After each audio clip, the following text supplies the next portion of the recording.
اللهم صل وسلم وبارك على سيدنا محمد وعلى آله وصحبه أجمعين. ازيكم عاملين ايه؟ يا رب تكونوا بخير.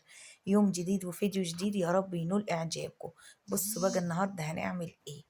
هنعمل كفتة رز. النهاردة كنت مطلع كيس اللحمة ده علشان أعمله كفتة رز، أعمل على قد الفطار وبعد كده أخلي الباقي عندي في التلاجة. فحصل حاجة هتخليني أغير رأيي، مش هعمل اللحمة كلها كفتة، فتابعوا معايا. هنا أخدت بصلتين وفرمتهم في الكبة، قلت قبل ما الكبة تتبهدل معايا بالخضر أعمل كمية البصل اللي أنا عايزاها بره. فأنا هنا هاخد بصلتين وهركنهم على جنب. تمام. وهنا طبقين فيهم لحمة، طبق هاخده للكفتة والطبق التاني هنشيله بعد كده، هنشوف هنعمل بيه ايه. تمام. لو لاحظتوا ان اللحمه في لحمه حمراء بدهون وفي لحمه من غير دهون، اللي فيها دهون اللي لونها اب مبيض شويه دي بامبا كده، دي عشان خاطر الكفته. تمام. هنا فرمت كميه البصل بتاعتي وهركنها هي وطبق اللحمه دول على جنب لما يجي وقتهم ونشوف هنعمل بيهم ايه. تمام. قولوا تمام. هنا ركبت الكبة بتاعتي تاني وهنزل بالبصل والثوم. البصل والثوم ده بتاع الكفتة. هنا انا بنزل بالبصل في الاول والثوم والخضرة علشان اعمل تسميغة للكفتة. ازاي يعني؟ لما الخضار والبصل يتضرب مع بعضيه في الكبة كده، ايه وفر عليا خطوة كبيرة. ازاي؟ ان مثلا اللحمة يكون فيها خضار، الرز ما فيهوش كده، لا، انا بعمل تجانس للمكونات كلها مع بعضيها لنجاح الكفتة. اشيل العيدان بتاعة الخضرة، ما خليش العيدان فيها. ليه؟ العيدان بتزود المية فيها وبتخليها تفك، مش احسن حاجة. الخضار عبارة عن ايه؟ عودين كزبرة، عودين بقدونس، عودين شبت، حسب ما تحطي. عاملة كمية حطي من كل نوع حزمة حسب الكمية. تمام. وواحد فلفل حامي وهضرب. ما تخافوش، الخضرة مش هتنزل المية بتاعتها يا حبايبي. تمام. هسيب الكلام ده ينضرب على بعضيه واسمغه ونشوف هنعمل ايه تاني. هنا بوريكم طبقين اللحمة، طبق هيتشال وطبق هتعمل بيه. هنا الرز، ربع كيلو الكفتة، اللحمة حط له ربع كيلو رز. النص كيلو نص كيلو، انت حابة تحطي كيلو لحمة ونص رز عادي مفيش مشاكل. امكانيات. ويا رب يزيدكم من الخير وبيوتكم عمرانة بالخير يا رب وإياكم. هنا بقى بحب أضيف البهارات بتاعتي للرز. ليه؟ عشان أقلب كله في بعضيه وأعمل تحيجة واحدة للكفتة. تمام. هنا معلقة كمون، معلقة كزبرة، معلقة فلفل أسود، سنة جنزبيل، والملح بتاعي وشطة. تمام. البهارات اللي انت حابة تحطيها حطيها عادي مفيش مشاكل. تمام. وبحب أحط نعناع جاف، عندي اخضر بحط عودين، ما عنديش اخضر عادي عندي جافة مطبخ بروح احطه برضو عادي مفيش مشاكل خالص. تمام اهو زي ما انتوا شايفين كده معايا. ادي النعناع. وهنا عندي بقى معلقة واحدة مكرونة مطحونة، بحب معلقة المكرونة في الكفتة بتخليها متسمغة وحلوة، وبشرة جوزة الطيب. تمام. زي ما انتوا شايفين كده معانا. طلباتك عندك، مطبخك نظيف، وصفتك هتطلع زي الورد اهو. وما شاء الله الربع كيلو دلوقتي هيرمي كمية جامدة معاكم، وهتشوفوا دلوقتي. يعني انا هاكل وهنشيل منه، مش هعمله كله. بس تابعوا معايا. يبقى هنا ايه؟ معلقة مكرونة والربع كيلو رز المطحون والبهارات، كزبرة، كمون، فلفل اسود، ملح، سنة جنزبيل، وشطة، ونعناع بس، وبشرة جوز الطيب. حابة تستغني عن حاجة عادي مفيش مشاكل. هنا البصل والخضرة بتوعي كانت سمغوا ومية مية وزي الفل. خلاص. هنا هبدأ إن أنا أنزل بالرز عليهم. لا إله إلا الله سيدنا محمد رسول الله. اللهم صل وسلم وبارك على سيدنا محمد وعلى آله وصحبه أجمعين. هنا الكفتة، الرز والخضار والبصل بدأ يتسمغ، بس مش دي الدرجة اللي أنا عايزاها. هديهم ضربة تاني وهنزل باللحمة زي ما انتوا شايفين كده. بس سهلة وبسيطة. ممكن تعمليهم في المكنة بتاعة الطعمية اللي هي مكنة البسكوت بتاع العيد دي فيها وش للكفتة. ممكن تعمليهم في الهون، حلوة وجميلة وملهاش حل برضو. بس وبتبقى جميلة وبتبقى روعة اهو. هبدأ بقى أضرب فيها لحد ما المكونات تدخل في بعضيها وأوصل للنتيجة اللي أنا عايزاه. الخضر بتاعها كان جميل وكانت تحفة وناعمة وحلوة خالص. بس زي ما انتوا شايفين كده، هنا لبست الجلافز بتاعي وبدأت ان انا اصبح في الكفتة. تمام، زي ما انتوا شايفين كده، الحجم ومقاس الصباع اللي انت عايزاه اعمليه. انا ولادي بيحبوها الدوائر اللي هي الكور الصغيرة دي، فهنعمل شوية كده وشوية كده عشان نرضي جميع الاذواق. الفيديو النهارده برعاية ولادي. حصلت خناقة كده واحنا بنطلع هنعمل ايه غدا النهارده، هنعمل ايه فطار النهارده، فلا اعملي ده، لا ما تعمليش ده. فانا طبعا ركنه البصل واللحمه المفرومه على جنب عشان نشوف هنعمل بيهم ايه. لازم نرضيهم، اصلا انا كده كده هعمل. فانا زي ما كنت جايه لكم، انا كنت مقرره ان انا اللحمه كلها هعملها كفته، واعمل على قد الفطار بتاعنا النهارده، احنا صايمين. كل عام وانتم طيبين، والباقي هشيله في الفريزر. طبعا حصلت الاختلاف ده ما بيني وولادي، فقسمت الكمية نصين. هنا بقى كنت خلصت الكفتة، عملت الدواير وعملت الصوابع. تمام وزي الفل والله. هم واقفين هنا كانوا قاعدين على الركنة جنبي، بقوا يقولوا الله، ده أنا الصوابع بتاعتي وده الكور بتاعتي. طب كلوا بألف هنا وشفا، بس اللي ياكل. انتوا عارفين الكفتة معشوقة الجماهير زي ما بيقولوا، أنا ولادي بيحبوها خالص. هنا حلة بقى وفيها بصلاية عشان نعمل تسبيكة الكفتة ومعلقة سمنة. وهنا صينية وفيها معلقة سمنة. هنعمل ايه؟ هنعمل عصاج. فاكرين البصل واللحمة اللي احنا كنا شايلينهم؟ ادي دي دورهم. واحنا زي ما قلت لكم قرر ان انا اعمل كفتة رز، اختلفوا. حد قال انا عايز جلاش والتاني قال انا عايز كفتة. طب ما تزعلوش، انا هقسم اللحمة نصين ومرة تاني نبقى نعمل كفتة بكمية محترمة. وهنزل بالبصلتين بتوعي، خدت منهم للتسبيكة والباقي نزلت بيه. هشوح البصل شوية زي ما هتشوفوا معايا دلوقتي.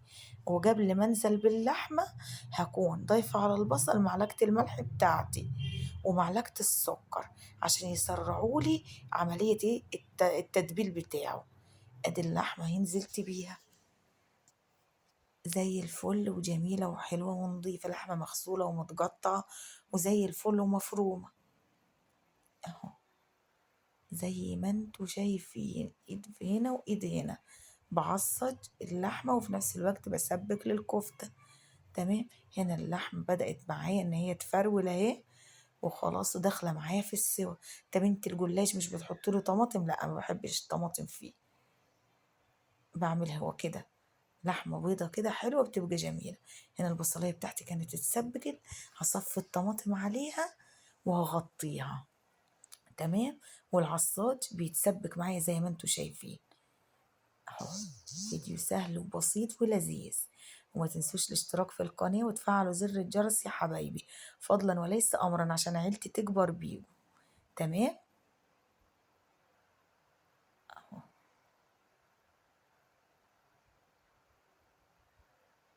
هنا هبدأ اتبل في اللحمة فلفل اسود وملح زي ما قلت لكم انا حاطه. شايفين بقى الكفتة دي تركاية حلوة، احنا ما بنحبش نحمر الكفتة. تمام. التسبيكة معايا اتسبكت ولونها تحفة زي ما انتوا شايفين. هنزل بصباع كفتة اختبرها، والله فكت معايا هحمرها، ما فكتش معايا مش هحمر الكفتة. ازاي يا ام اياد؟ هتشوفوا معايا دلوقتي في النهاية. تحمير الكفتة نو بالنسبة لنا. شايفين؟ انا هنا الكفتة بقالها فترة في الصلصة حوالي تلت ساعة. هطلع الكفتة اهو واوريكم، ولا اتهرت زي ما هي، زي ما حطيتها زي ما شلتها. تمام. حابين تحمروا الكفتة عادي مفيش مشاكل، تابعوا بس معايا دلوقتي وشوفوا انا بعمل ايه. هنا لفة الجلاش معايا زي ما انتوا شايفين كده معايا. لفة الجلاش كانت عندي في الفريزر وطلعتها فكت اهو. وهبدأ ان انا افردها واعمل صينية الجلاش. هنا معايا صينية الجلاش اللي اعمل فيها الجلاش مدهونة سمنة، هحطها فوق الجلاش وهحدد. تمام. اشيل يعني ايه المتفرول ده، اللي متفرول ده ارميه؟ لا طبعا مش هرميه، بالمجص وهحففه وهتشوفوا دلوقتي هوديه فين. هخليه في وسط صينية الجلاش عادي علشان خلطة الجلاش تطلع عمرانة كده معايا وتطلع تجيلة، ما تطلعش ايه خفيفة كده ومفرول، لا احنا عايزين حتة الجلاش كده تطلع حلوة ماسكة نفسها.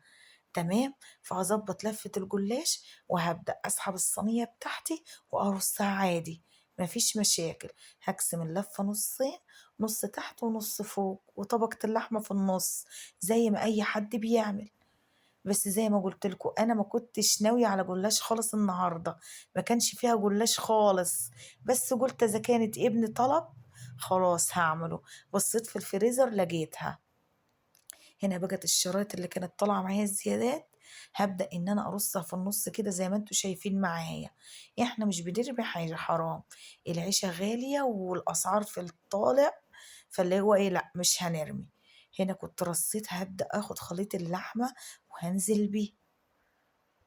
تمام. اهو افردها بقى واوزعها في الصينيه كلها.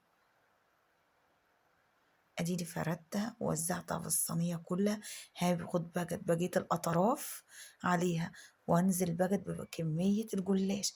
على فكره احنا لما بندبس الاطراف بتاعت الصينيه خلطه الجلاش شكلها بيبقى تحفه وشيك جدا في التقديم، وفي نفس الوقت بتبقى متماسكه. فدايما كده هخلي الاحرف بتاعت الجلاش اذا كانت مش مهريه ضيفيها تحت اللحم الطبقه الاولانيه. شايفين المهري انا شلته بالمقص حطيته في النص، شايفين اهي سويتها، وفي نفس الوقت انا ما هدرتش حاجة، كله في الجلاش برضو. شايفين ايه رأيكم بقى؟ تحفة.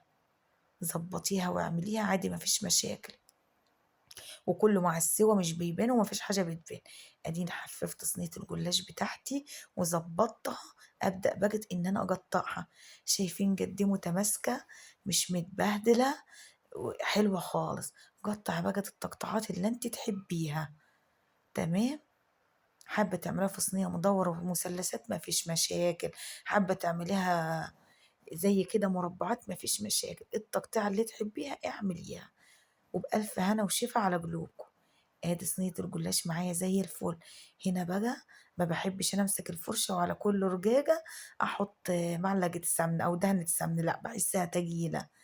شوفوا بس انا بعمل ايه، قطعت وهنزل وقدحت السمن ده في الطاسة، وهبدأ اخد كده رش رش رش رش. مش عايزاه يعني تجيل، حاجة بسيطة بس للتلميع. وفي نفس الوقت العصاج واخد سمنة وانا دهنة الصينية سمنة، فالحمد لله هي واخدة كفايتها. وهتشوفوا معايا دلوقتي شكلها عامل ايه في الفرن. هدخلها الفرن تتشد وبعد كده اروح مطلعاها. هنا معايا بضاية، طبعا زي ما قلت لكم انا ما كنتش ناوية على جلاش، وفي نفس الوقت انا ما عنديش لبن، فاعمل ايه؟ عندي اكياس شوربة في الفريزر، فطلعت كيس الشوربة فكيته على البوتاجاز، وهاخد بضاية اخفقها وانزل عليها بسنة فلفل اسود. تمام. وهنزل عليها بشوية الشوربة. عفوا. اهو ادي الشوربة.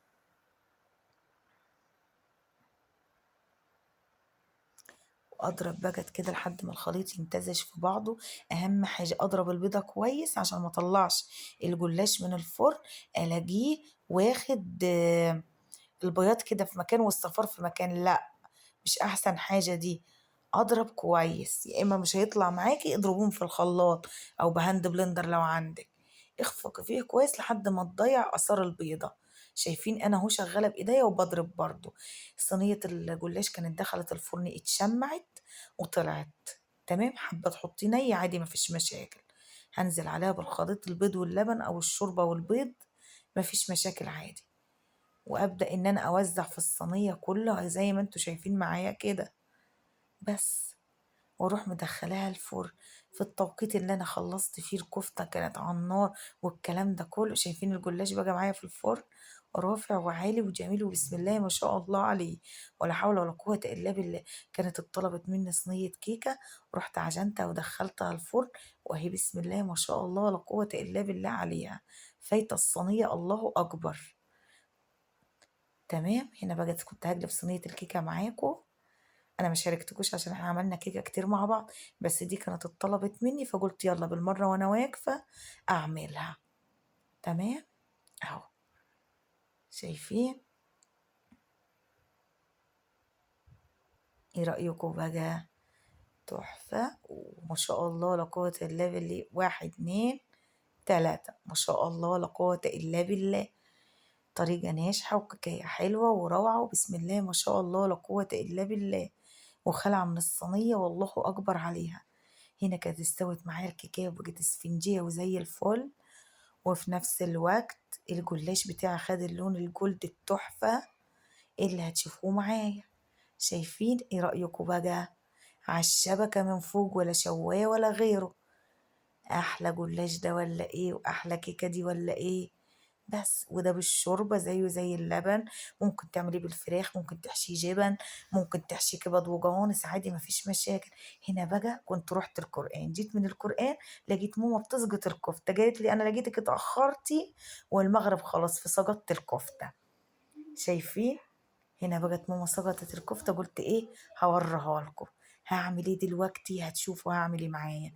هنسيب الكفتات دول يغلوا غلوتين، وهعمل ايه هتشوفوا معايا دلوقتي.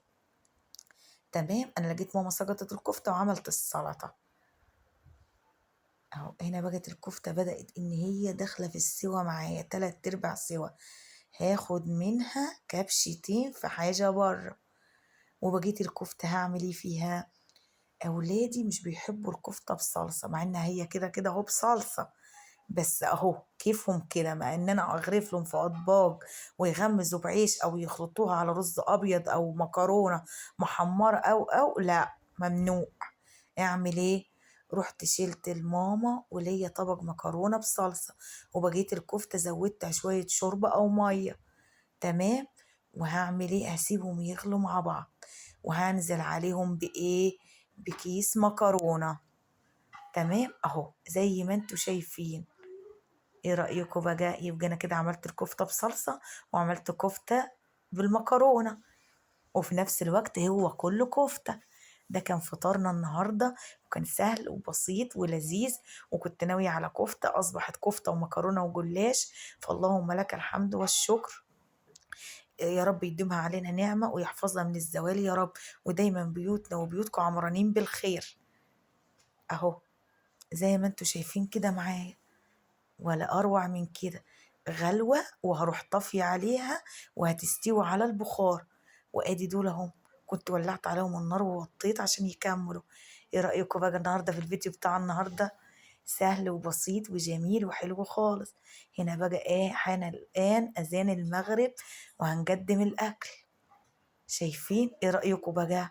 شايفين الجلاش متماسك وحلو جدا، وما شاء الله لا قوة إلا بالله عليه. مش لازق في الصينية، مش مفرول معايا، دي أهم حاجة بالنسبة لي.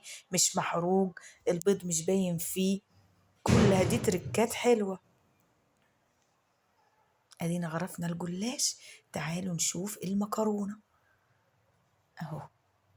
سهل وبسيط، وعملنا سلطة وطلعنا البلح. جال في رمضان يعني، ما هو الصيام برضه. شايفين المكرونة بقى مفرولة نازلة بتجري من الحلة على السرفيز. ايه رأيكم بقى؟ اهو زي ما انتوا شايفين كده غرفت المكرونة والكفتة، وادي طبقين الكفتة اللي احنا كنا شايلينهم لينا وحطينا. ودي كانت سفرتنا النهاردة، وده كان فطارنا. يا رب دايما بيوتنا وبيوتكم عمرنا بالخير. ويا رب كل سنة وانتم طيبين. ووصفة حلوة، وصفتين حلوين، جلاش وكفتة، اعتمدوهم لعيد الأضحى. وبألف هنا وشفا على قلوبكم وعلى قلوبنا. ايه رأيكم بقى؟ فيديو تحفة ولذيذ وجميل جدا جدا جدا. ومتنسوش الاشتراك في القناة وتفعلوا زر الجرس يا حبايبي، فضلا وليس أمرا. اهو أحلى فطار، البلح والسلطة والجلاش والمكرونة والكفتة. واللهم لك الحمد والشكر.